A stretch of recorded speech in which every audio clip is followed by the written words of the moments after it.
A modern city, today underneath it, there's a hidden world, fallen empires, and there's a mystery there. Why were ancient cities rebuilt, over and over, on the exact same foundations? For thousands of years, there are 7 forces that made that happen: sacred geography, hidden economics, things like that. A conqueror would choose to build on the cursed ground of their enemy. They would, and a simple water spring it could hold a secret advantage over an entire kingdom. The answer is a story, spirit, survival, stone, and what it means for a place to be remembered. To be remembered forever. For someone walking toward the Temple Mount, the ground isn't just stone. It's been written on, over and over, by belief. This place is holy to Judaism, Christianity, Islam. It's a perfect example of sacred geography. The idea that certain spots on Earth, they weren't chosen by people. They were chosen for people, seen as touched by something sacred. That turns a location from a map coordinate into an axis mundi, a center of the world. For the culture that holds it, this spot is the pivot, the literal and spiritual pivot. Everything turns around. It's where heaven and earth were said to meet, where a prophet spoke, where a world was formed in a story. That significance creates a gravity. It bends time. You don't just leave the place where your God appeared. You build on it. You consecrate it again. Each new faith arriving at a site like that faces a choice. Erase the old sacredness or try to absorb it. Build your own covenant on that already hallowed ground. Usually they built. The spiritual inertia was too strong. Starting fresh somewhere else meant abandoning a direct line, walking away from a proven conduit. So a temple rises on a temple, a mosque on the foundation of a church. Each layer isn't just claiming the land. It's trying to participate in the holiness that's piled up there, that anchoring force, that need to connect to a point of ultimate meaning. It made these locations non-negotiable. The city had to be here, only here, because the gods lived here first. And to make that claim undeniable, to stamp it into the landscape, they turned to architecture. To ritual, building not just with stone, but with symbol. Those walls weren't just a symbol, they were a statement of logic. Mycenae was built on that rocky hill for the view. You could see anyone coming, and the slope was a weapon. It would slow an attacker down, tire them out before they even got to the gate. That's the first reason. The pragmatic reason a city would rise again on its own ashes, defensive ground, natural resources. It's not abstract, it's a kind of math. The math of survival written right into the land. A steep hill is a fortress you get for free. A winding river is a moat. A narrow peninsula, that's a choke point. A few people could hold it against an army. So when a city built on a spot like that was destroyed, the conquerors standing there in the ruins had a calculation to make. They could try to build a new capital somewhere else. Somewhere flat and open, easier. But that meant giving up every advantage the old place had. It meant building new walls twice as high at 10 times the cost. Just to get back the security that geography already gave them. So they stayed, they cleared the rubble, they used the same foundation stones because the real foundation was the hill. It was the same with a water source. A spring in a dry region isn't just convenient, it's life. It's the reason a settlement can exist there at all. Fertile land in a valley, that's a breadbasket. It can feed a population, create a surplus. A mountain pass where trade routes meet, that's a toll booth. It's a place to collect from the world's commerce. Historians call this site advantage. The original city grew there for a reason rooted in necessity, not myth. And even if every building was leveled, that advantage stayed. The spring kept flowing, the land was still good. The trade caravan still had to go through that same pass in the mountains. To leave the site was to hand that gift to someone else. to your rivals or to nothing, so the new rulers would rebuild, not from sentiment, from a ruthless understanding that this specific piece of earth held the keys to power. The geography had a memory of its own purpose, and every new civilization learned to read it. They took on the back-breaking work of clearing the old away. Not because they loved the past, but because starting over somewhere else was an even greater labor, a more foolish one. The land had chosen the spot long before any king ever did. The logic of stone and slope was just the start, because under that strategic hill below the temple, there was another network, just as important, the aqueducts. The sewers, the paved roads going on for miles. When a city fell, those didn't disappear, they stayed, and for whoever came next, they weren't a problem. They were an opportunity, a huge one. That's the second strategic reason, the sunk cost of infrastructure. A sunk cost is an investment already made. You can't get it back. For a conqueror standing in the ruins of a Rome or a Constantinople, the whole landscape was a monument to someone else's sunk cost. And the choice was simple: pay it again or use it. Consider the labor to survey a new city from nothing, to plot its streets, dig its foundations. Now multiply that by 1,000. The Romans built roads of layered stone and gravel made to last centuries. Their aqueducts were precise engineering, channeling water from mountains miles away. Their sewers, like the Cloaca Maxima, were so robust they worked for over 2,000 years. This wasn't just architecture, it was a pre-built system for urban life. To walk away from that meant starting a project of decades. It would consume a generation's wealth and manpower, all to get what the ruins already offered. A functioning port, a grid of streets, a source of clean water. The economic calculation was overwhelming. It was faster, cheaper, smarter to adapt what was there. So they did. They cleared rubble from the forums and used them as market squares. They patched the aqueducts and redirected the water to their own baths. They followed the old road grids. Why force a new path when the old one already connected everything? The skeleton of the old city became the skeleton of the new. That pragmatism often beat the desire for a clean slate, for total symbolic erasure. A harbor was too valuable to destroy out of spite. A working sewer was too great a luxury to abandon. The legacy of the defeated was paved into the ground, and the victors walked on it every day. They lived within walls their enemies had built. It creates a tension. A conqueror might tear down a temple to prove a point, but they would almost always keep the temple's foundation, and the road that led to it, and the pipe that brought it water. The symbolism of dominance was layered right on top of the practicality of reuse. The past wasn't erased, it was repurposed. Its physical utility outweighed its historical baggage. But this borrowing went deeper than stone and pipe. It tapped into something less tangible, a force that could bind a people to a place, even after their gods had fallen and their kings were gone. A story written not on parchment, but in the memory of the land itself. That palace in Constantinople, it wasn't just a building for a throne, it was a story. A new emperor, after a conquest, would walk those halls. He'd hold court in rooms built by the dynasty he just removed. That wasn't just using what was there. It was a performance, a kind of theater in stone. By taking the exact center of the old power, he sent a message without speaking. He wasn't a foreign destroyer. He was the rightful heir, the one restoring a legacy he now claimed. That symbolic continuity, for a ruler that was as vital as an army, rebuilding on old foundations. It wasn't about saving money or a good harbor.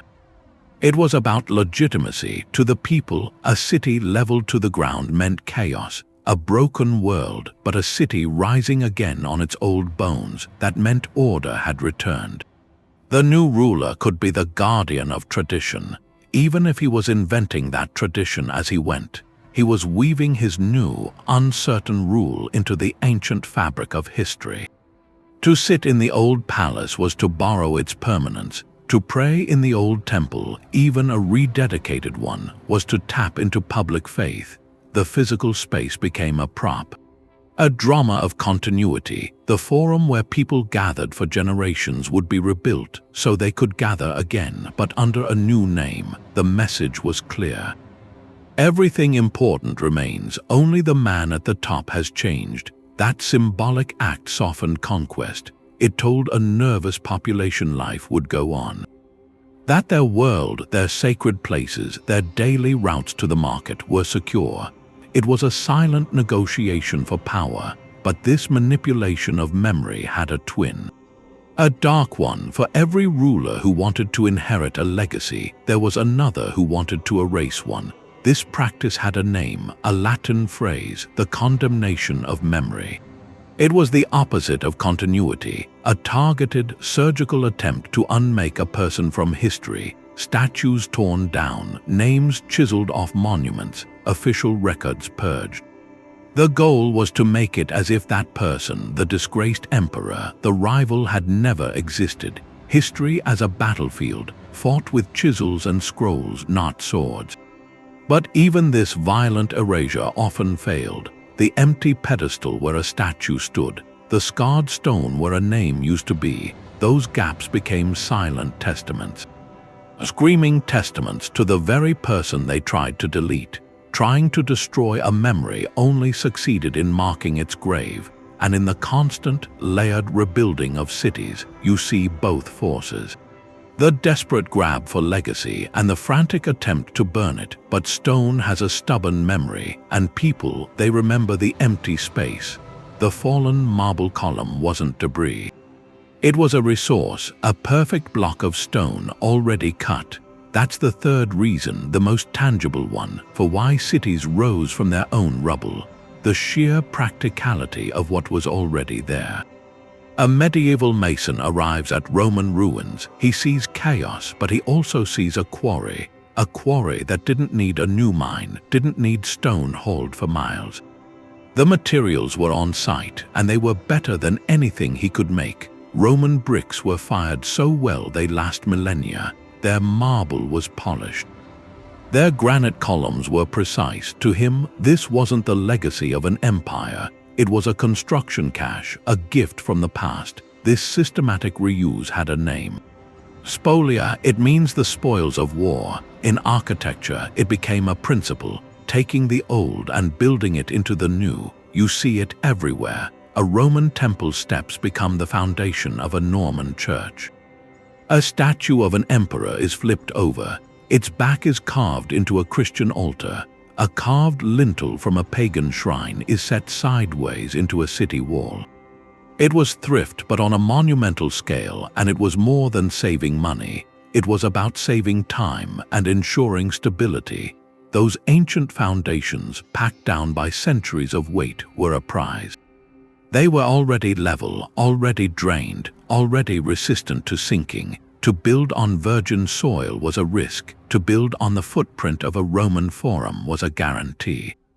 The old city literally became the platform for the new one. This efficiency dictated the speed of recovery. A society shattered by conflict could rebound faster.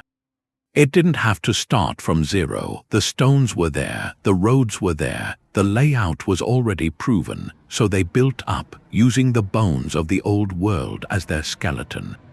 This physical weaving created something you could touch, a historical palimpsest, a wall where you see clean Roman brick at the bottom, rougher medieval stone above it. Modern mortar holding it all together today. Each layer is a conversation. A negotiation between the past's enduring strength and the present's urgent needs. But this conversation wasn't just in stone and mortar. It was in the minds of the people walking these streets. Why would a community, after a disaster, return to the very spot of their loss? The answer is deeper than strategy, deeper than economics, deeper than available bricks. It lies in a force that binds people to a place with cords of memory and meaning. That no fire can burn away. That memory isn't only in the stone, it's in the people. When a community is scattered, the story of home becomes sacred. It's passed down in a grandmother's voice. She talks about a hill with olive trees, a river bend where children swam. Those aren't just descriptions. They're coordinates for a promised return. It's a psychological anchor, a force pulling generations back to one point on the map, long after the walls are gone. A city, in that way, is a living archive. Its streets hold the memory of festivals. The central square remembers the sound of a market. The ground becomes a witness. To births, to agreements, to lifetimes, all that story creates a spirit of the place, a genius loci. It's an atmosphere, a feeling that this spot is uniquely ours. That it knows our name. When trauma comes, that connection doesn't break, it can tighten. To rebuild on the hallowed ground of your ancestors is an act of defiance. Against time, against fate, it's a declaration in every new foundation stone. We remember, we are still here. This need isn't rational. It doesn't calculate the cost of clearing rubble versus fresh soil. It works on a deeper logic, the logic of identity. For survivors, reconstructing the physical map of their old world was a way to reconstruct the community. To walk the same path to the new well as you did to the old one, that was a ritual of continuity. It told a broken people their world could be whole again.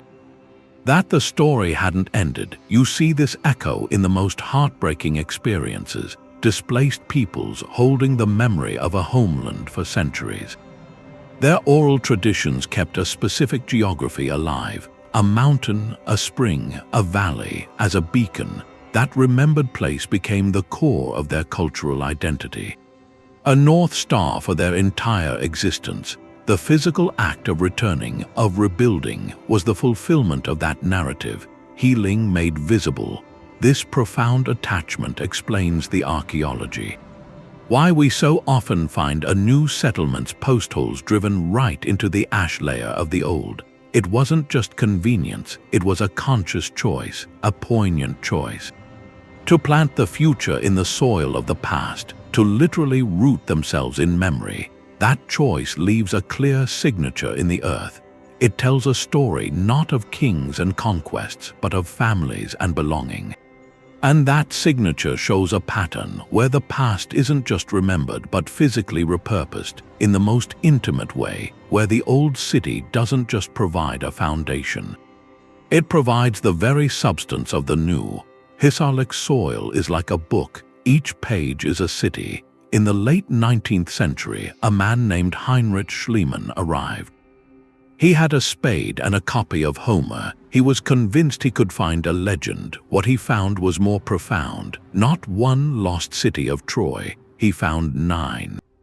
9 distinct settlements, stacked one on top of the other, like chapters in an epic. It spanned 4,000 years. Each layer was a ghost, a city built directly on the scorched rubble of its predecessor. On the collapsed walls, Troy II had vast hoards of gold. It was consumed by a catastrophic fire.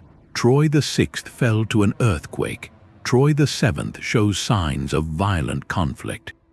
And after each disaster, the people returned. They cleared the debris. They laid new foundations on the old. Why? The answer is in geography, not poetry. Look at a map. Troy sat on a low hill, overlooking the narrow strait of the Dardanelles. That was the only gateway for ships sailing between the Aegean Sea and the rich ports of the Black Sea. It was a geographical toll booth of unimaginable value. Any power that controlled that hill controlled the flow of trade, of armies, of wealth between continents. That strategic imperative was a force stronger than any earthquake. It made the site perpetually relevant, irreplaceable, so they rebuilt. The archaeology tells a story of relentless adaptation. The pottery styles change from layer to layer. The fortification walls grow thicker, smarter. They incorporate lessons from the last breach. A society falls. And its successor adopts its most valuable asset, the land itself, while imprinting its own identity upon it. The myth of the Trojan War, the wooden horse. The 10-year siege that likely grew from memories of these very real conflicts. the legend became part of the site's power, a narrative magnet that drew later cultures. Centuries after the last Trojan king was dust, the Romans came. They traced their own origin story to the Trojan hero Aeneas. They built a new city there. They called it Ilium. They constructed temples and a theater, not just for politics, but to physically connect their empire to that legendary past. They were building on a foundation of story as much as stone. Troy's 9 lives are the ultimate testament to a location's undeniable logic. When the advantages of a place are so overwhelming, the memory of catastrophe cannot compete. The city had to be here. It was the only place that made sense. From this city of layered legend, there's a parallel, in a place where belief itself became the unshakable foundation. A site where the spiritual imperative to rebuild has never ceased. The Western Wall is a place of prayer, but it's also a conversation with a foundation. People have been coming for centuries to touch those stones. They're not the wall of the temple itself. They're the retaining wall that held the earth for the temple platform. A fragment of the foundation, and that's the point. The prayers are aimed behind the stone, beneath the feet, at the Temple Mount, a hilltop in Jerusalem that might be the most contested piece of sacred ground on earth. Its story is a sequence of absolute assertions, each one built directly on the last. It starts long before King David. There was a Jebusite citadel there. A fortress on a hill. David captured it. He saw its strategic and spiritual potential. His son Solomon built the first temple on that high place. They believed it was the site where Abraham prepared for an act of faith. That temple was destroyed, but the idea of the place was indestructible. The returning exiles built the second temple on the same foundation. It became the singular center of the world for their faith. Then came Rome. After a devastating conflict, the Emperor Hadrian tried to break the Jewish connection to the city completely. He built a new Roman colony, Aelia Capitolina, right on top. And on the Temple Mount itself, he built a temple to Jupiter. It was a deliberate act, not just to build a city, but to bury a holy place under a pagan one. The message was in the masonry. We erase your God by building our own here. It didn't work. The memory persisted. Centuries later, the Byzantine Empire embraced Christianity. Their architects built churches in Jerusalem. They honored sites from the life of Jesus, but the Temple Mount itself was left largely empty, a quiet testament to a faith that had moved its focus. Then, in the 7th century, a new chapter was written in stone. Islamic tradition says the Prophet Muhammad ascended to heaven from this rock. The Dome of the Rock was built, not as a mosque but as a shrine, a magnificent golden-crowned statement built directly over that foundational stone. It didn't ignore the past, it engaged with it directly. Its inscriptions speak to shared prophetic traditions. The Crusaders, when they took the city, understood the language. They converted the dome into a church. They placed a cross on its pinnacle. They were participating in the same dialogue, claiming the sacred center by occupying its architecture. Each power, from Rome to the Ottomans who later built the walls we see today, felt the same magnetic pull. They couldn't just build a new holy site in a vacant lot. They had to build it there on the Axis Mundi. To do otherwise was to cede the spiritual high ground. This created a physical palimpsest of breathtaking tension. A Jewish temple foundation supporting a Roman temple, which gave way to an Islamic shrine, which became a Christian church, which returned to an Islamic sanctuary. The hilltop became a metaphysical battleground. Each layer was an argument in stone, a counter-assertion against everything that came before. It reveals the dark side of sacred continuity. When a place is deemed the only true center of the world by multiple faiths, its very holiness becomes a source of perpetual conflict. The foundation is eternal, but the peace is not. The desire to connect to that profound point can become a need to dominate it, to own the narrative of the foundation itself. Jerusalem shows that spiritual significance can be the most powerful anchor. And the most perilous one. The deepest reasons for rebuilding aren't always about water or roads. They're about the human need for meaning, and the tragic irony that the same spot that gives one people their deepest identity can be the very thing that divides them from others. This contest over a foundation leads to a final, unifying force, one that explains why, from sacred hills to strategic ports, the pattern holds. It's a force not of geography, but of the human mind itself. A cognitive shortcut that made rebuilding on ruins not just easier, but seemingly inevitable. A place can haunt you. The ground under a city doesn't just hold glory. It holds loss, it holds conflict. For every sacred hill that drew people back, there was a battlefield, a site of tragedy, a place of taboo everyone wanted to forget. And yet people felt compelled to rebuild there, not out of love, out of a need to conquer the past itself. That's the dark side of continuity, building on cursed ground. When a Roman legion destroyed a rebellious city, they wouldn't just leave it in ruins. To make sure it stayed defeated, they'd perform a ritual. They'd plow salt into the earth. A symbolic sterilization, but sometimes the ultimate victory wasn't leaving it empty. It was building your own world right on top of its grief. A temple to Jupiter might rise on the exact foundation of a local people's sacred grove. That wasn't just reuse, it was a spiritual overwrite, a declaration. The old gods weren't just defeated, they were replaced. Their power was now harnessed for a new order. The conquered foundation became a pedestal for the conqueror's triumph. Then, some sites carried a weight so heavy people avoided them for generations. A location where a great calamity happened, a plague, a terrible fire, a battle where an entire community was lost. These places became taboo. The memory was too painful. The ground itself felt charged with misfortune. To build there was to invite the curse back in. But history shows these curses weren't permanent. Eventually, someone would arrive with enough power, or enough desperation, or a new story strong enough to face the ghost. They'd choose to reclaim the accursed site, not by ignoring its past, but by confronting it with monumental architecture. Building a church on a battlefield was a way to resanctify land soaked in conflict. An attempt to heal the landscape with a new narrative.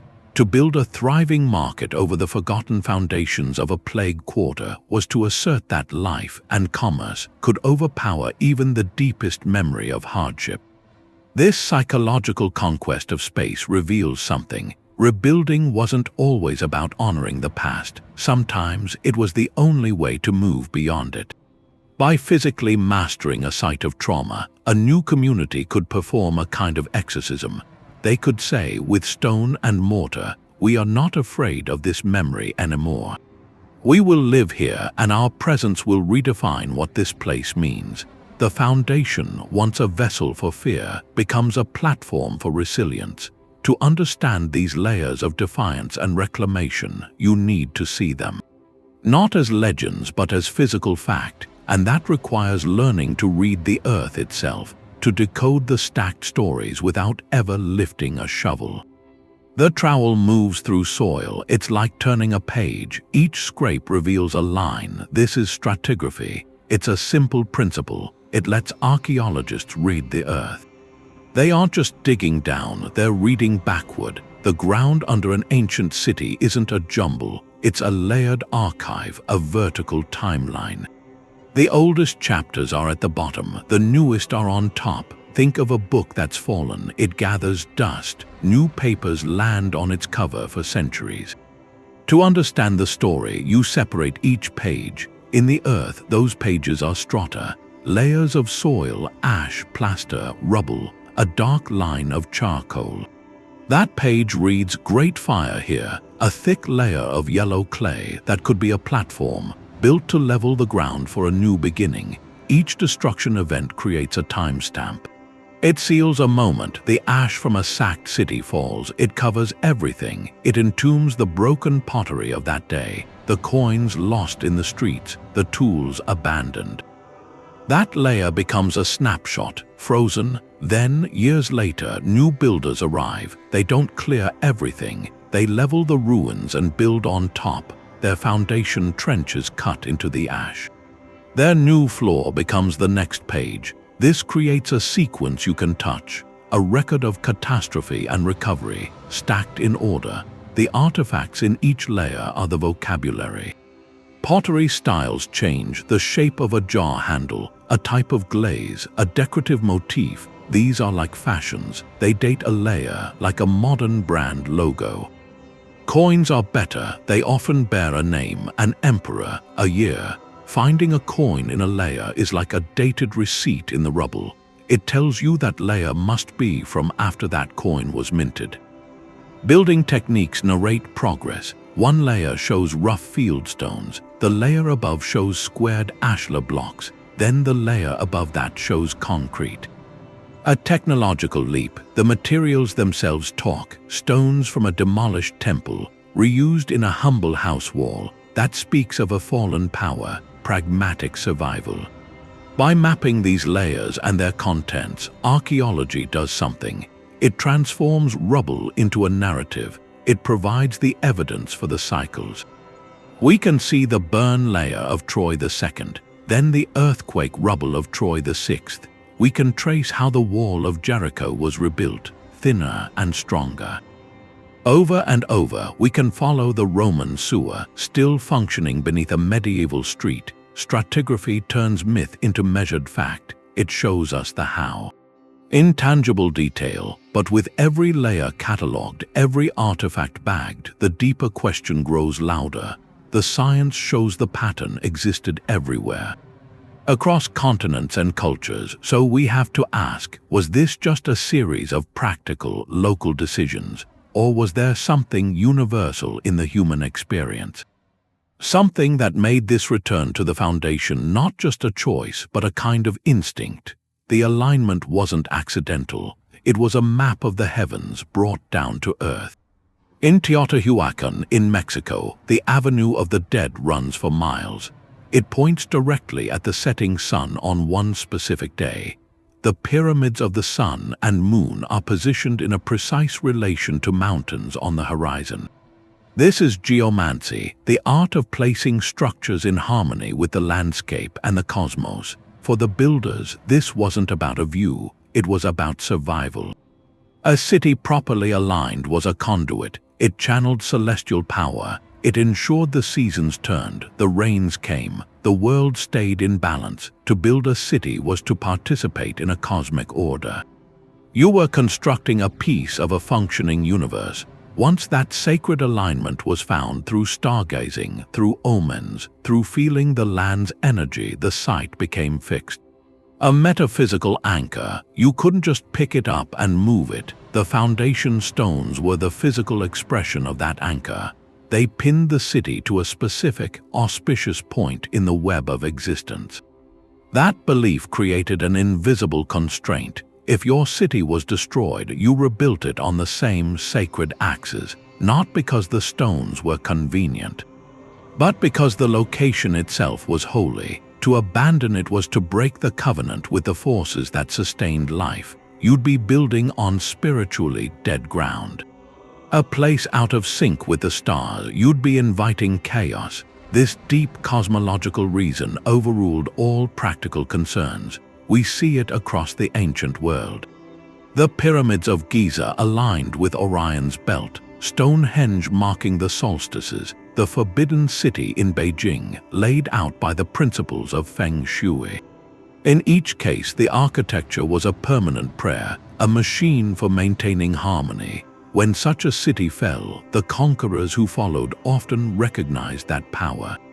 They might tear down the temples, but they would preserve the alignment.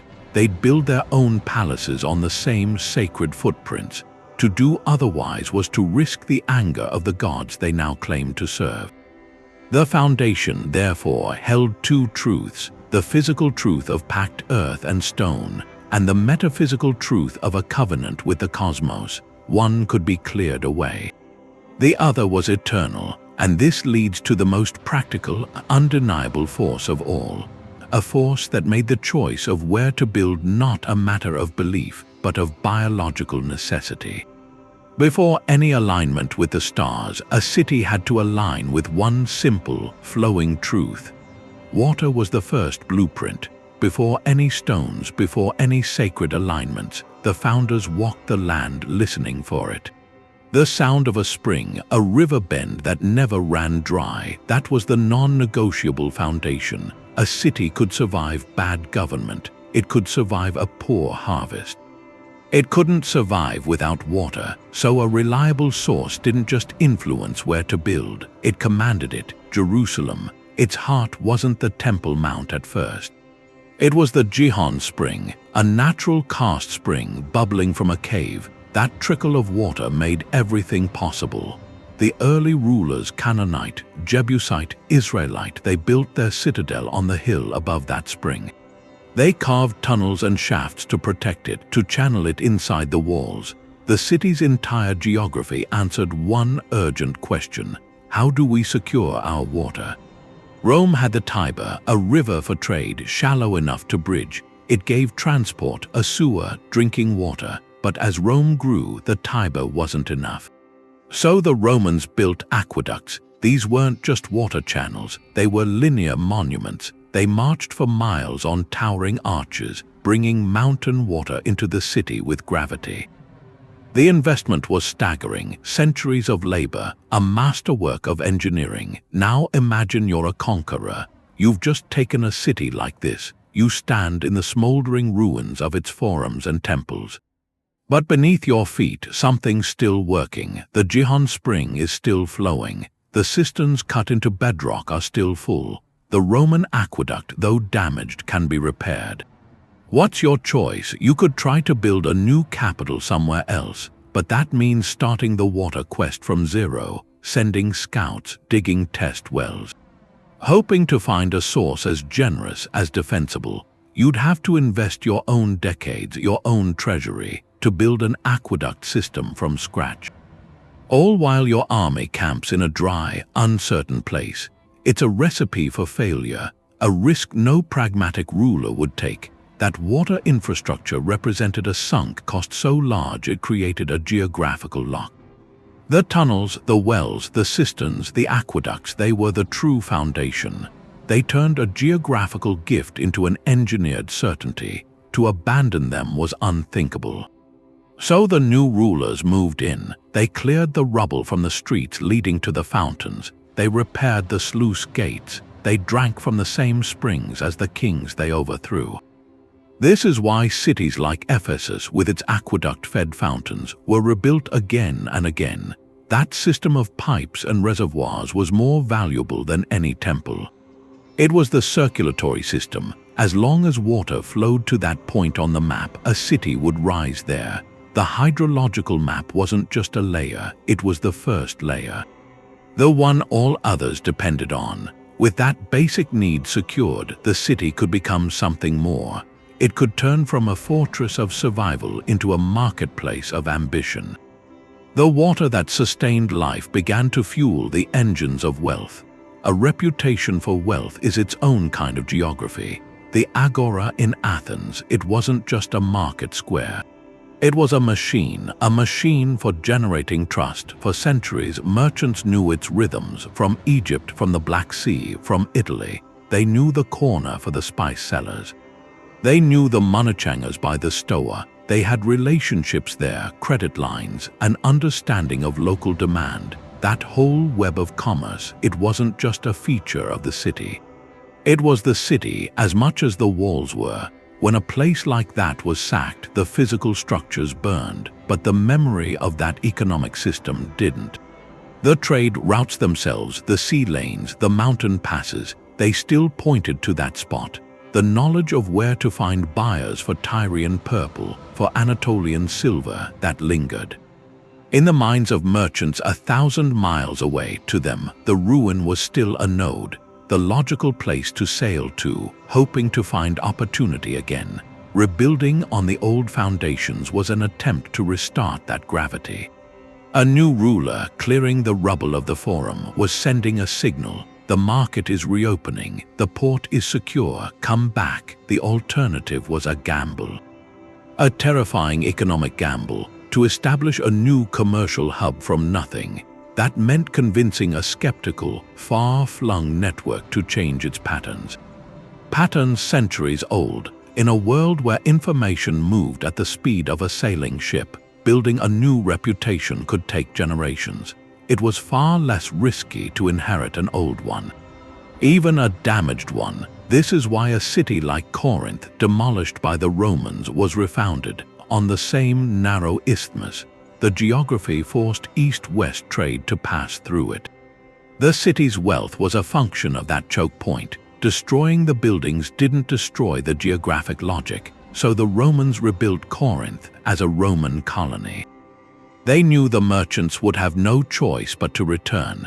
The flow of goods would resume, and the tax revenue would follow. This revival, it was rarely led by kings alone. It was powered by a resilient community, the artisans, the dockworkers, the families who had run inns for travelers. They were the keepers of the practical knowledge.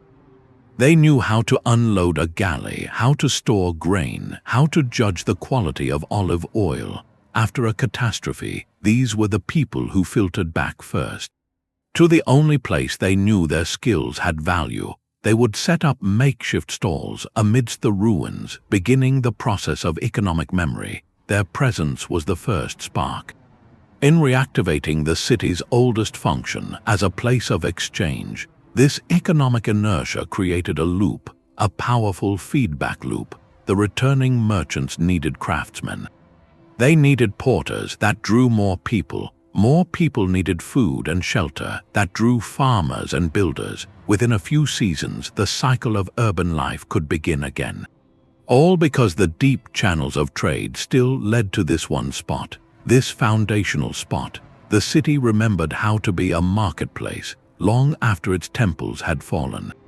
The conquerors leave, their banners disappear into the distance, and then from the hills people start to come out, the ones who hid, the ones who ran, the ones who saw it all burn. They are the city's memory, and they are coming back. This is the last human force in the cycle, the survivors, the refugees who wouldn't disappear. We tend to think of history as a clean break. An empire falls, a new one comes and builds from nothing, but it was never that clean. It was messier, more human. The new rulers claimed the victory, but the actual work of rebuilding, the knowledge of how to do it, that usually came from the people who were already there. They drifted back to the ruins of their homes, not as conquerors, first as scavengers, then as rebuilders. Their reason was simple: this was their place. Their grandparents were buried here. Their family stories were tied to every alley, every water source, every curve of the river. Their identity was in the land itself. To leave for good meant cutting that tie. It meant becoming a people without a center, so they came back, and when they returned, they brought something you couldn't replace.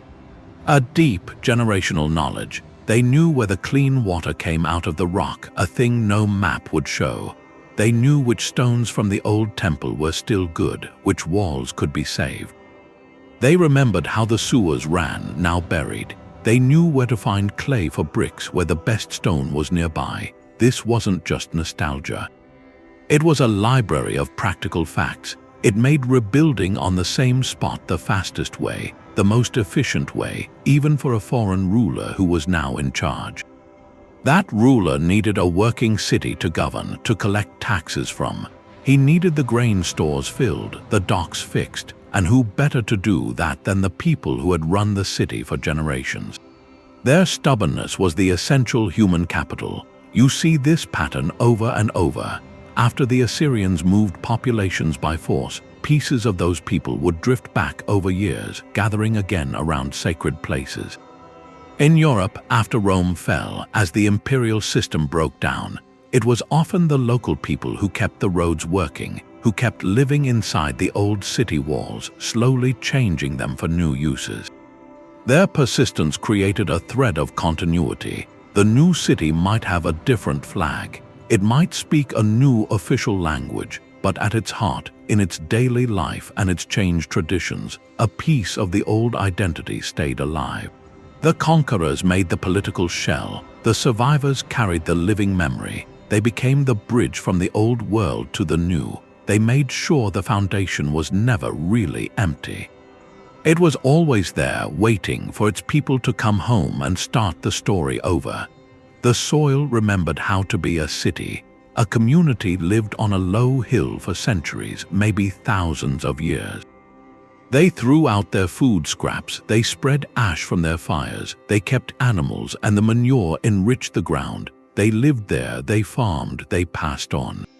And when that settlement ended, something was left behind, not just broken pottery, not just foundation stones, but the earth itself. The earth was changed. Archaeologists have a name for it: Anthrosols, human-made soils. In the Amazon, there are these vast patches of dark, fertile earth, terra preta. Indigenous societies created it over thousands of years. They added charcoal, they added organic waste. It wasn't natural jungle soil. It was a cultivated resource, a legacy in the ground that could support agriculture for generations.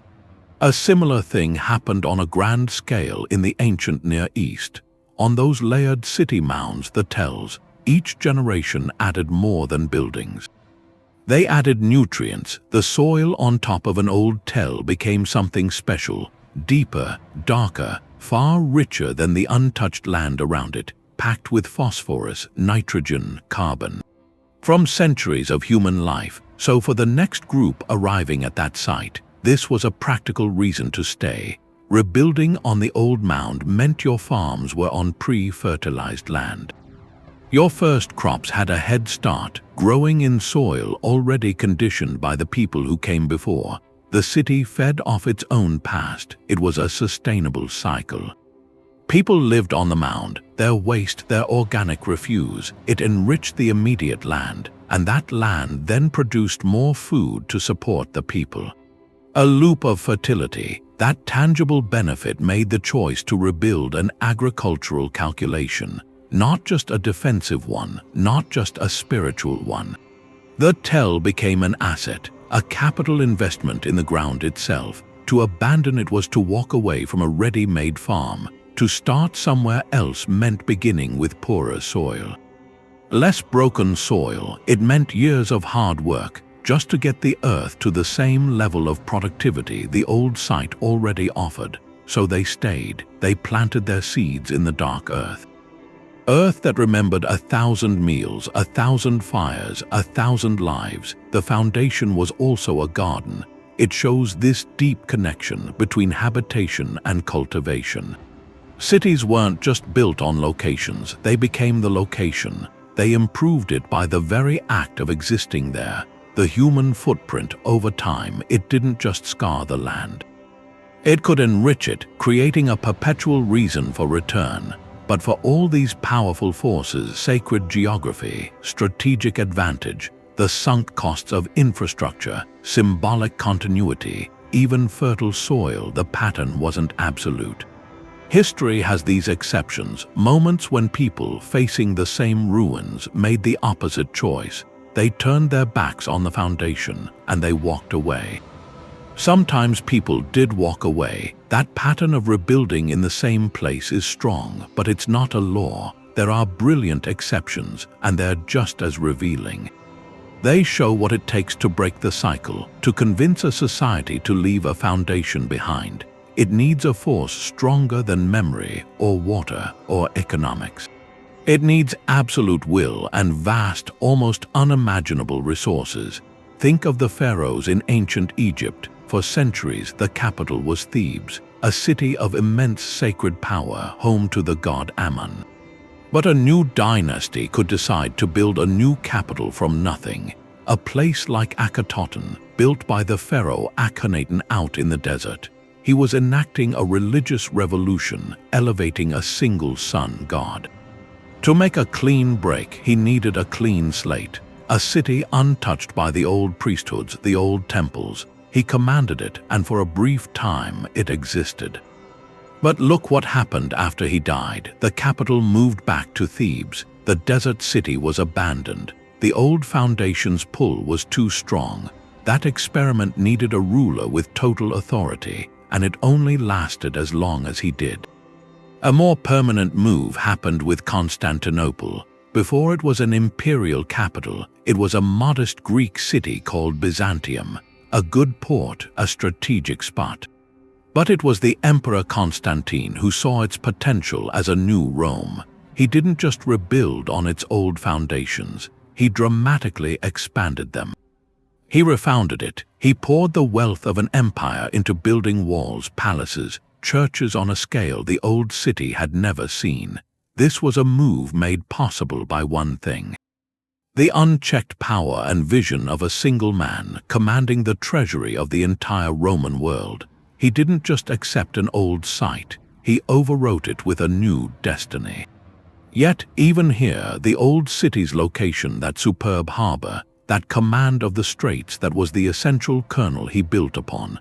Then there's Carthage. Its story shows the other way to break a foundation's hold: total, terrifying erasure.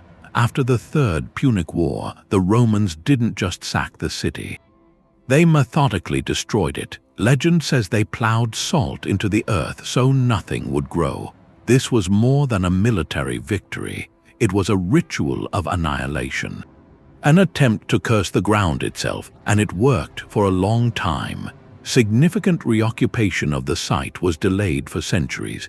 The psychological and symbolic bonds were severed with such violence that the site's memory became one of pure taboo. The practical advantages, the magnificent harbors, the fertile land, were overshadowed by the specter of that curse. It took a new empire with new myths and enough time to finally dare build on it again.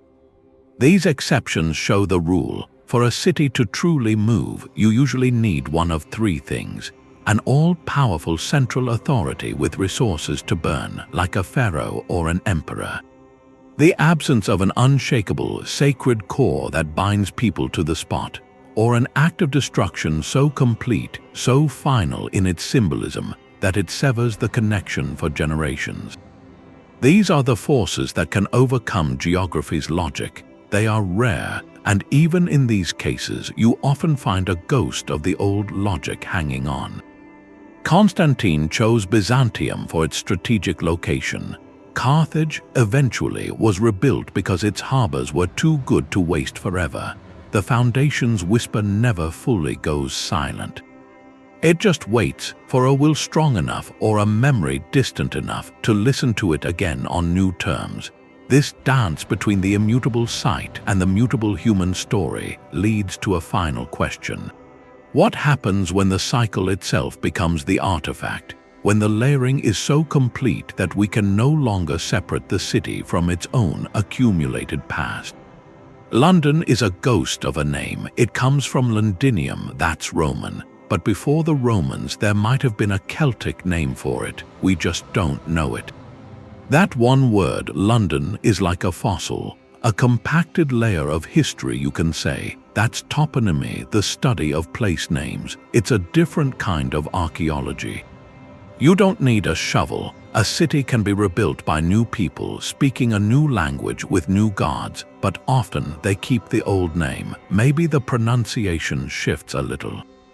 They adapted to fit their tongue, but the core sound stays, a stubborn echo. Take Paris. It comes from the Parisii, a Celtic tribe on the Isle de la Cité. The Romans called it Lutetia Parisirum. Then the Romans left, the Franks came. They didn't make up a new name, they kept the root. It became Paris. The name outlived the tribe, the empire, the language. It's the unbroken thread. Why does that happen? Imagine you're a traveler or a trader, a soldier on the march. You have a map in your mind from stories and old routes. You know a place called Londinium, a major river crossing, a trading spot. Decades later, your son makes the same trip. The walls might look different. The people speak differently, but they still call it something close to that old name because that's how you ask for directions. That's how you find it. The name is the coordinate. Changing it would be like moving a mountain on a map. It would cause confusion in a world where information was precious and slow. So the name sticks. It's the label on the jar, even when the contents inside have completely changed. That linguistic continuity acted like a permanent bookmark. It meant a site was never truly lost from a region's memory. Even if it lay in ruins for a while, the name lingered in songs, in old tales, in the records of distant scribes. And those records often took physical form. The Romans were master cartographers. There's a famous copy of a Roman map, the Tabula Peutingeriana. It's a long, illustrated scroll. It's not geographically accurate like our maps. It's a schematic, a road map of the whole empire from Britain to India. Every major stop, every city is marked. A little drawing of a building with its name beside it. This map, copied and recopied for centuries, wasn't just for soldiers. It was a repository of knowledge. It told medieval monks and later scholars that a place called Aquileia or Ephesus was here, at this point on the route. It kept these locations alive as concepts, as known quantities, so when a king or a bishop wanted to re-establish a presence somewhere, they could consult these ancient itineraries. They could say, there was once a great city here at this ford in the river called Eboracum, and we shall build there again. They were rebuilding on a foundation of information, on a name preserved on parchment. That cartographic and linguistic legacy did something profound. It made the past impossible to ignore. The very word you used for a place was a daily reminder of who was there before you. It embedded history into the most mundane conversation. Asking for the road to Canterbury wasn't just a direction. It was invoking a name with layers of pilgrimage and power. This legacy of names and maps ultimately shaped the stone itself. It influenced where streets would go, where gates would be placed, because the old name pointed to an old center, and that center, once found, demanded to be used again. The foundation was now a name, and a name is a story waiting to be retold. The city of Turin has this secret. You look at the center, those neat, angled streets. They follow a pattern laid out 2,000 years back. Roman surveyors staked the lines for their colony. They were imposing a logic, a military logic. Straight lines, right angles, that grid was their signature on the land. And when the empire fell, that signature didn't fade. The medieval city grew inside those lines. Renaissance palaces were built on those blocks. You can still walk a path a Roman centurion walked. That's the inheritance. The legacy isn't just a temple or a wall. It's the empty space between, the street grid, the property line, the public square. These are the invisible bones, and they are almost impossible to break. You can level the buildings, but erasing the street plan is different work. It means rethinking the whole logic, movement, community. Those original paths worn by countless feet, they created channels. For water, for trade, for gossip, for power. To rebuild on the same foundation meant inheriting that system. The main road from the gate to the forum became the main market street. The alley behind the temple became a service lane. The spatial memory was preserved, and that had effects. It dictated where shops could thrive, on corners with the most traffic. It decided which neighborhoods were prestigious, built on the high ground of the old Acropolis. It even influenced social interaction, forcing the descendants of conquerors and the conquered to meet at the same central crossroads their ancestors used. Sometimes this felt democratic. In the ashes of a sacked city, old property markers could resurface. A family returns after a war. They find the foundation stones of their ancestral home. They might appeal to the new authorities, cite generations of ownership. If the old land records survived, those lines on a papyrus scroll could reassert themselves, shaping the new city as much as the old. The past literally owned the future.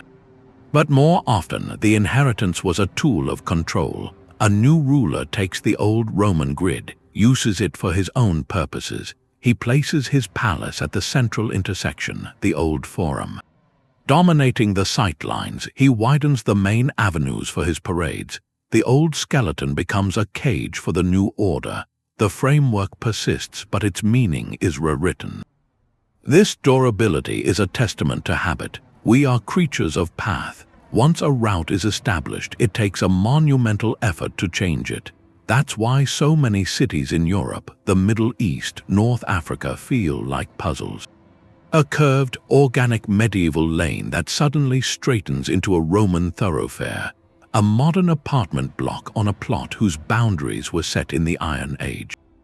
The city is a collection of these frozen decisions. Each rebuild added a new layer of flesh, but it clung to the old bones. That skeletal resilience faces its ultimate test. Not from kings or emperors, from the earth itself. The grid can survive fire and sword, but what happens when the foundation itself begins to shake, when the ground refuses to hold the memory?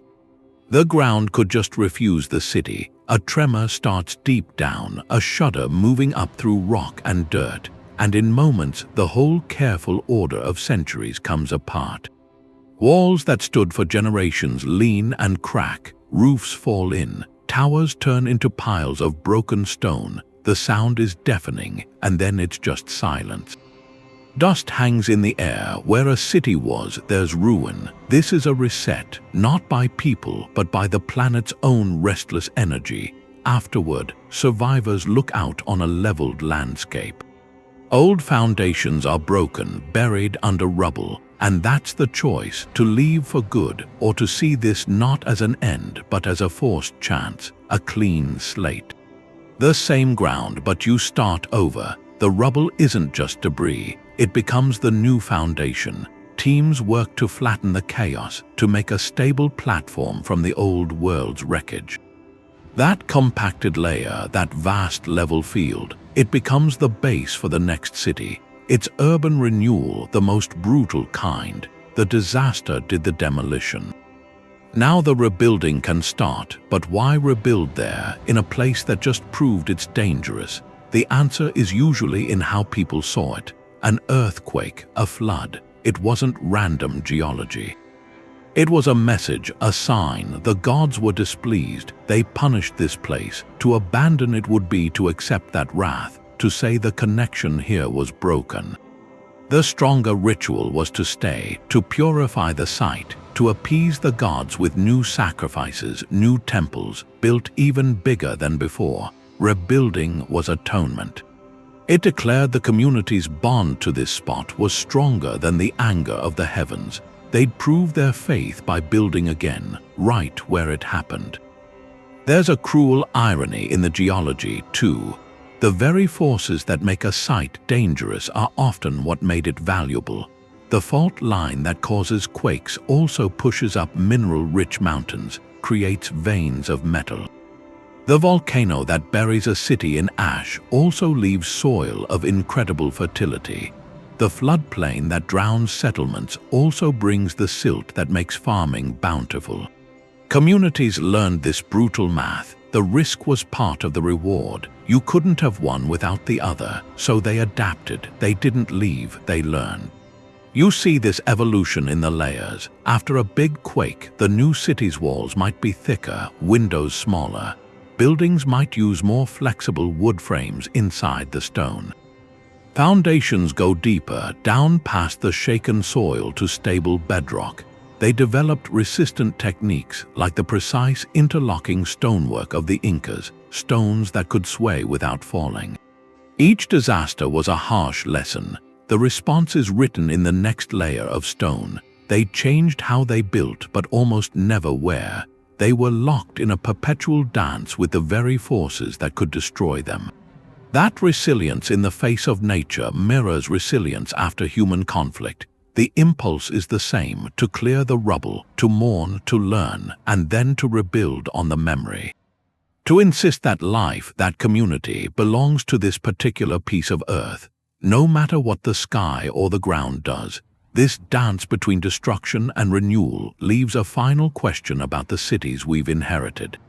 If they're built on layers of triumph, faith, and catastrophe, what does that make the ground we walk on now? It makes it a living archive, and like any archive, it can be read. Salt was a curse. In the ancient world, after a city fell, the victors might do one last thing. They'd take salt and spread it over the broken ground. Or they'd drive a plow through the ruins. They were saying this place was dead, sterile, nothing could live here. That ritual was the final erasure, but it also set the stage for the city's next life. Because to really conquer a place, you couldn't just leave it empty. You had to master its memory, and the strongest way to do that was to build your own world right on top of its obliterated past. Conquest didn't just destroy cities, it demanded they be rebuilt, but on new terms. For the conqueror, it was a complete statement. First, you wipe out the old order. Tear down the temples, burn the palaces, scatter the people. You perform the ritual with salt or fire, cutting the bonds that tied the old gods to that soil.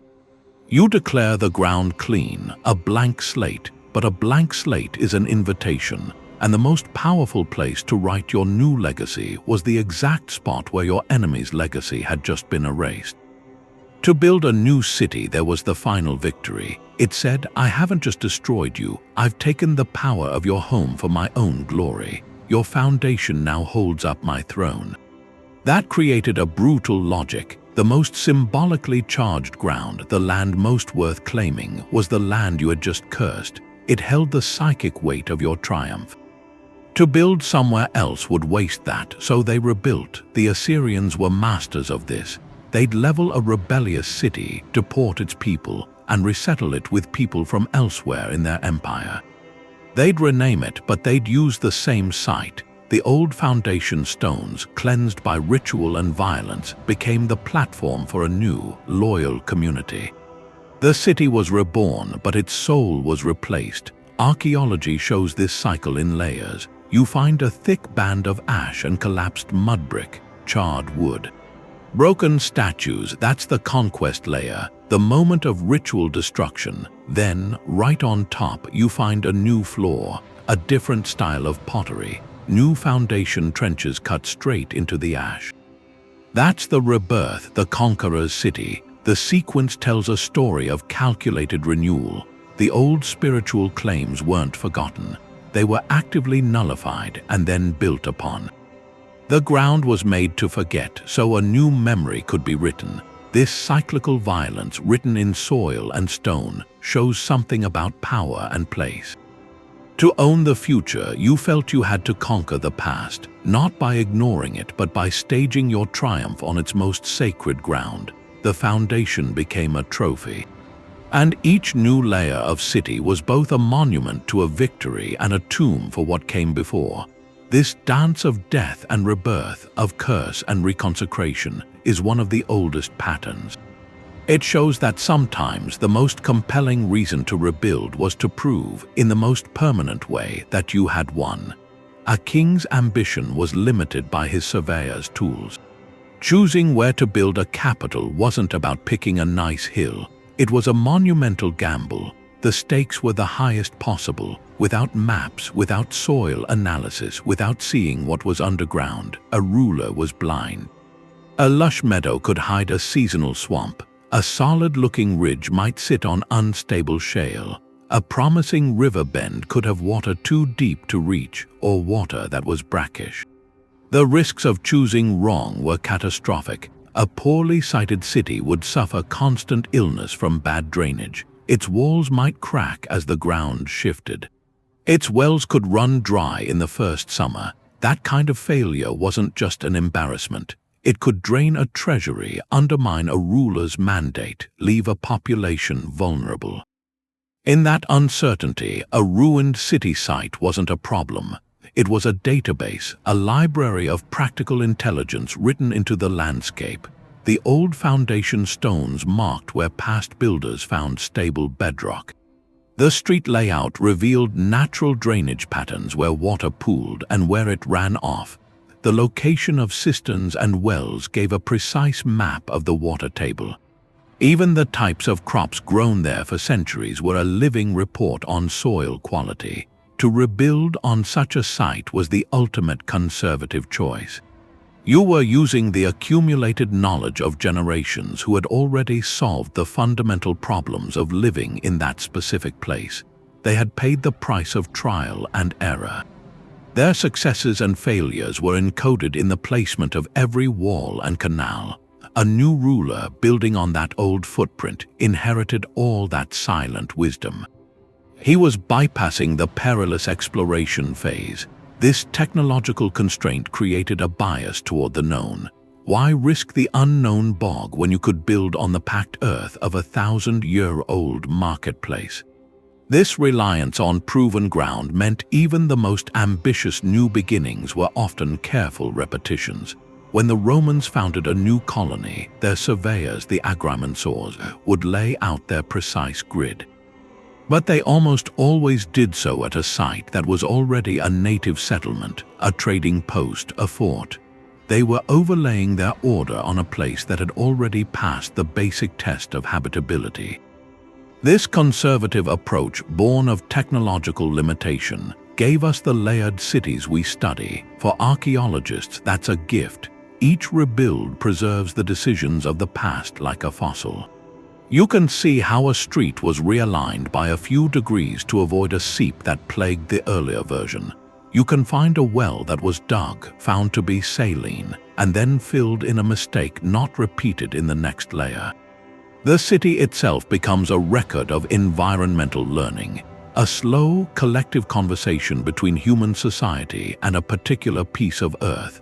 That conversation, written in strata of soil and stone, is a narrative of adaptation. It tells us that sometimes the greatest innovation wasn't to invent something new, but to understand and reuse what the past had already painfully figured out. The ground under a city today is never quiet. In Rome, when they want to put a new subway station by the Colosseum, the engineers have to start as archaeologists. The drills and diggers stop, and the brushes and trowels come out. The project just stops for years, and they go down layer by layer and find another Rome under the streets. A villa's mosaic floor, an ancient road, the foundation of a temple everyone forgot. You see this in Athens, in Istanbul, in Mexico City. That old choice to rebuild right on the same spot again and again, it created a modern fact. The deepest, richest archaeological sites aren't out in some desert. They're right below our busiest downtowns. It's a legacy that cuts two ways. It gives us this incredible view into the human story. But it also means a constant, careful negotiation between what the living need and what the dead left behind. Every new foundation trench, every tunnel for a cable, it might slice right through history. The city is a living museum now, a palimpsest, but we still have to live in it. We have to modernize it, and that's an ethical puzzle, a huge one. How do you build a future for millions of people when the ground is a library of the past? How do you put in a sewer line if it might hit a Bronze Age grave? How do you run a subway under a medieval wall? The answers are as layered as the cities. In a lot of historic centers, the planning laws are incredibly strict. Building heights are capped to keep the old sight lines. New construction usually needs an archaeologist on site, watching. And if they find something important, the work stops. Sometimes the past gets built right into the present. You see that in London, where the ruins of a Roman temple are just sitting in the basement of an office tower. Or in Cologne, where the subway station has the old Roman harbor wall behind glass. The city doesn't hide its layers, it puts a frame around them. It makes urban planners think in 4 dimensions. Length, width, height, and depth. That ancient habit of building vertically, of accumulation, it sets the rules now. You can't just tear everything down and start from zero. You have to build with history around it, through it. It makes these cities harder to run, but it also makes them richer, gives them an identity. That constant meeting with the past, whether it's in a museum or behind a construction fence, it reminds people they're part of a long story. Their home isn't just a place on a map, it's an accumulation, countless lives, countless decisions. So preservation isn't about freezing the city in time. It's about managing change, doing it with respect, making sure that growth doesn't wipe out the memories that give the place its soul. The legacy of those ancient rebuilders is a question they handed straight to us. What will we add to the layer, and what are we going to bury for good while we're pushing forward? A city breathes. It takes in water from rivers, from aquifers.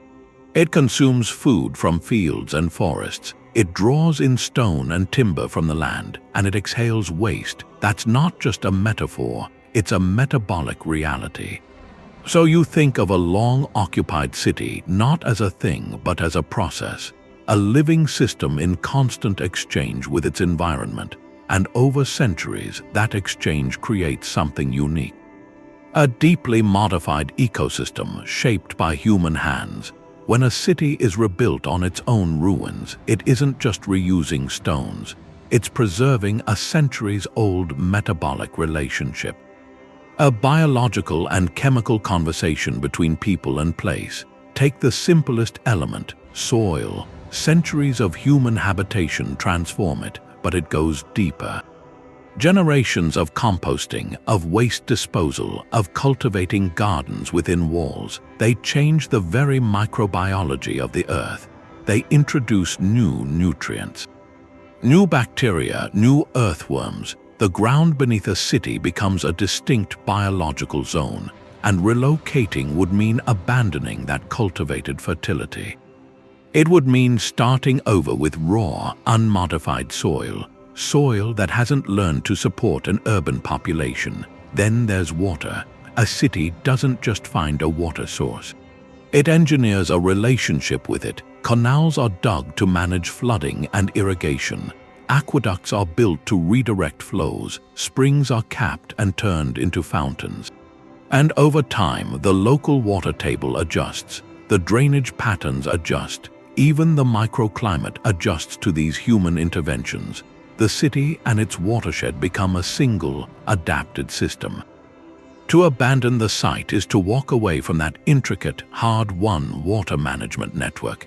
It means beginning the exhausting work of re-understanding a new river's floods, a new spring's reliability, starting from absolute zero. This extends to the larger landscape. Terraces cut into hillsides to prevent erosion, to create farmland. They become permanent features.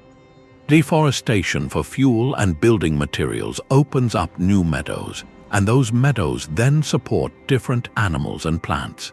The very species that live in and around the city change. Pigeons, rats, sparrows, these are creatures that evolved alongside dense human settlement. They are part of the urban fauna. The city creates its own ecology. A niche, so when a disaster strikes and survivors return, they are returning to an environment they helped create, one that has, in turn, shaped them. The fruit trees they planted generations ago might still be bearing. The drainage ditches their grandparents dug still keep the lower town dry. The modified landscape is familiar. It's productive, it's home. To move would be to enter a foreign ecological relationship, one that might not support their numbers, their agriculture, their way of life. This deep, mutual adaptation is a form of symbiosis. The city shapes the land, and the shaped land sustains the city. They become locked in a cycle of dependency. The foundation is more than a platform. It's the heart of a living, breathing system. A system that has achieved a rough, resilient equilibrium over centuries. Rebuilding on the same spot maintains that equilibrium. It allows the urban organism to heal, to continue its ancient metabolic processes. This ecological entanglement is a silent, powerful anchor. It roots a city in its place with the same stubborn force as a centuries-old forest. And just as a forest holds memory in its roots and cycles, the city's continuity speaks to a deeper, more collective kind of memory. One not written in soil but in the shared mind of a culture. The story came first. Before any stones were laid, there was a prophecy, a tale about a hero or a god, a promise. For some cities, the real foundation wasn't stone. It wasn't a water source, it was a narrative, a story so strong it told people to build on one specific point. A hallowed point on the map, that's the mythic foundation, where geography is dictated by destiny. Take the Romans, their whole identity was built on a story of exile. A divine mission, the poet Virgil gave it its final shape, the hero Aeneas fleeing the burning ruins of Troy, carrying his father on his back, guided by the gods. After many trials, he arrives in Italy. His descendants, Romulus and Remus, would found Rome. This wasn't just an origin story. It was a political blueprint, a spiritual one. It meant the Romans weren't just another tribe. They were the heirs of Troy. Their city was the fulfillment of a cosmic plan. Their right to rule was written into their founding myth. That story created a kind of gravity. It made Rome's location not an accident, not just a good spot for trade. It was a destined stage, a stage where history's great drama was meant to unfold. And when Rome faced crisis, when barbarians sacked it, that story was a rallying cry. It told people their city was eternal by design. It had to be rebuilt. Because the story wasn't over, this pattern repeats: a prophecy, an oracle, a vision. It sanctifies a location before anyone lives there. The ancient Greeks consulted the oracle at Delphi before founding colonies. The priestess might name a sign, a white crow, a river meeting the sea. The settlers would sail until they saw that sign, and there they would build. That divine mandate changed everything. An unknown shore became a chosen land. It gave the new community a shared purpose, a reason to endure the brutal first years. The hardship wasn't random suffering, it was part of the prophecy being fulfilled. Once a narrative like that takes root, it becomes a force, a self-fulfilling force. The story attracts people who believe in it. Their belief fuels the construction. Their endurance through plague or famine reinforces the legend. The city's survival becomes proof of the prophecy. You see this in many great cities. Constantinople was said to be founded at the command of an angelic vision. Tenochtitlan, the Aztec capital, built where an eagle was prophesied to be seen on a cactus, devouring a snake. That image is on the Mexican flag today. The story created the reality. It shows a truth about human settlement. We don't just build where it's practical. We build where it's meaningful. A location sanctified by narrative gets a sacredness that can rival any natural holy site. It becomes a place of pilgrimage for believers. And that belief is a resource. It's a form of social glue, a collective will. It can motivate a population to clear ruins, not out of pragmatism, but out of a sacred duty. A duty to continue the story. These foundational myths are part of our intangible heritage. They are the software running on the hardware of stone and river. They show us a city is more than its buildings. It is an idea made physical, a dream given a street address, and when that dream is powerful enough, it can command generations. To return, to rebuild, to insist that this particular patch of earth holds a promise that must never be abandoned. The story outlives the storyteller. And the city becomes its monument. The city's memory lived in its hands. After the fires died down, after the smoke cleared, it wasn't the generals who came back first. It wasn't the priests, it was the potter, looking for the clay pit his family had used for 5 generations. It was the blacksmith searching the rubble for his anvil. The mason running his fingers over the familiar grain of the local limestone. These artisans, the bearers of craft, they were the city's most resilient foundation. Their return, their stubborn insistence on working in the same places, that created the 7th strategic reason for rebuilding on site, the communal knowledge of craft and guilds. This wasn't about sentiment, it was a deep, practical intelligence. A master mason knew which quarry produced stone that resisted frost. He knew the exact mixture of local sand and lime that made the strongest mortar for that specific climate. A potter knew where the clay beds were, which seams gave you the fine, pale clay for tableware and which gave you the coarse, red clay for storage jars. A blacksmith knew the charcoal burners in the nearby forest, how the local ore behaved in the forge. This was site-specific knowledge. It wasn't written down in books. It was held in muscle memory, in recipes passed from parent to child, in the collective wisdom of a guild. After a catastrophe, this knowledge became the most precious commodity. A new ruler might have the ambition to rebuild, but without these artisans, it was impossible. You can command a wall to be built, but you need someone who knows how to build a wall that will stand. So these skilled workers were often sought out, protected, even incentivized to return. And where did they naturally go? Back to the street of the potters. Back to the lane of the smiths. These districts weren't arbitrary. They were located for practical reasons, near water for clay mixing, downwind of residential areas for the smoke of forges, close to gates for receiving raw materials. The artisans returned to these logical spots, clearing the rubble of their old workshops to lay new foundations. The guild structure itself was a ready-made tool for reconstruction. A guild was more than a trade association. It was a support network, a bank of technical skill, a system for training the next generation. In the chaos after a disaster, the guild could reassemble its scattered members. It could pool resources to rebuild a communal workshop. Or a guild hall, it could enforce standards, ensuring the new city's buildings were sound, its tools well made, its goods of reliable quality. This continuity of craft tradition meant the city didn't have to reinvent the wheel.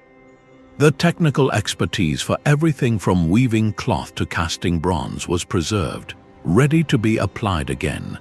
Their tools, often heavy and valuable, were frequently buried or hidden during an attack, then dug up afterward. An anvil is hard to carry into exile. A potter's wheel is cumbersome. Finding these tools again was like finding a buried treasure of productivity.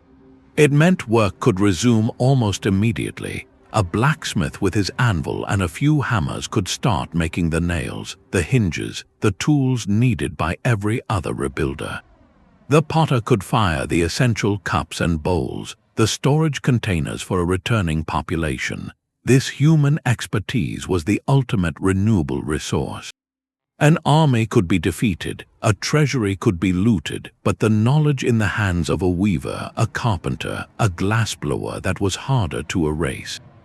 As long as those skilled individuals survived and could gather, the city retained the seed of its own rebirth. Their labor transformed abstract plans into tangible reality. They were the translators, turning the language of power and sacred geography into the physical grammar of walls and roofs and streets. Their quiet, persistent return to the same workshops, using the same local materials, it ensured that each new layer of the city, while perhaps built for a new master, still felt unmistakably of that place. The soul of the city wasn't just in its temples or palaces. It was in the clay, the metal, the wood shaped by generations of knowing hands, and that soul had a remarkable habit of coming home. For every Rome there is an Alexandria, for every Jerusalem a Baghdad. The pattern of building on old ground was strong, but it wasn't the whole story. To see how strong it was, you have to look at the opposite, the cities that started from nothing. These weren't accidents, they were statements. They happened when a civilization was at a peak of confidence, with centralized power and a desire to write its story on a blank page. Alexander the Great founding Alexandria is the perfect case. He didn't rebuild an old Egyptian capital. He chose a strip of land between the sea and a lake. The story is he traced the city's outline himself in barley meal. This was a city for the future. Its grid plan, its great library and lighthouse, they were symbols of a new Hellenistic order. A trading hub designed from scratch to connect continents, with no ghosts of pharaohs. Centuries later, the Abbasid caliphs did something similar. They moved the capital from Damascus to a new city on the Tigris, Baghdad. The round city, with its concentric walls and precise geometry, was a physical manifesto, a break from the Umayyad past, the dawn of a new golden age. It was placed for river trade, yes, but more than that, it was a clean slate for an ideal Islamic capital. Then in the modern era, Washington, D.C., carved from swampland, a federal district separate from any state. Its grand avenues and monumental core were planned to embody a new republic, deliberately apart from the colonial memory of Philadelphia or New York. So what do these exceptions show? They show the conditions needed to break the cycle. You need a ruler or a government with nearly unlimited resources and absolute authority to command it. You need a powerful new ideology, a new faith, a new political philosophy that wants distance from old traditions, and you need the advanced logistics and planning to make a virgin site functional and fast. These are moments of supreme self-assurance, a society saying we are not bound by the past, we will make our own center. Now contrast that with the cities that rose again and again on their own ashes. Their story is about a different set of forces, the gravitational pull of sacred geography, the immense sunk cost of existing infrastructure, the deep communal memory held by survivors and artisans. The sheer, daunting labor of starting from zero with pre-modern tools, rebuilding on an old foundation was often the path of least resistance, but also the path of deepest meaning. An acknowledgement of constraints, but also a reverence for continuity. This comparison frames the mystery not as an inevitability, but as a choice repeated across millennia, born from a constant tension. On one side, the innovative leap into the unknown, the desire for a perfect, planned city for a new vision. On the other, the powerful undertow of tradition, the comfort of the known, the profound human attachment to place. Most of human history, with its limited resources and slower change, leaned heavily toward the latter. The old foundation was a partner in the daunting work of survival. Today, we live in the age of the Alexandria. We have the technology to build cities anywhere. We drain swamps, level mountains, create islands. Yet even now, the old pattern whispers. Our oldest cities remain our cultural and economic hearts.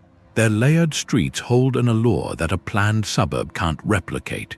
The tension between building new and rebuilding old is still with us. It lives in every debate about historic preservation versus urban development, in every choice between restoring an old neighborhood and clearing it for a modern complex. The ancient question is now our question. What do we owe to the foundations beneath our feet? And when is the right moment to dare a new beginning? A city's story is about choices. Choosing to rebuild in the same place over and over tells you something. It tells you about us. There's a kind of calculation there. You have the sacred pull of a holy site. And you have the practical need for a water source. There's the human need to belong somewhere. And then there's the immense labor of clearing the old stones away. This wasn't an accident. It was a decision made again and again. It shows a deep conservatism, a desire to stand where others stood, and it shows a profound resilience. A stubborn will to make life continue, no matter what. These layered cities, they were never just shelters. They were memory made physical. A street corner held a story. A reused foundation stone was a link in a chain of identity, going back generations. A city was a promise to the future, but it was built on the proof of the past. It was a declaration. A community's story wasn't over. Its hope couldn't be buried. Now we face our own future, global challenges, climate, community. And this ancient pattern, it offers something, a quiet wisdom. It suggests that progress, it doesn't always mean starting from zero on a blank page. Sometimes the most sustainable path, the most meaningful path, is to build on what endures, to listen to the whispers in the stone, the stories in the soil. To honor the foundations we've inherited, even as we reach for the sky with our newest dreams. The city is a conversation across time, and we are all part of that story. That layered, ongoing story.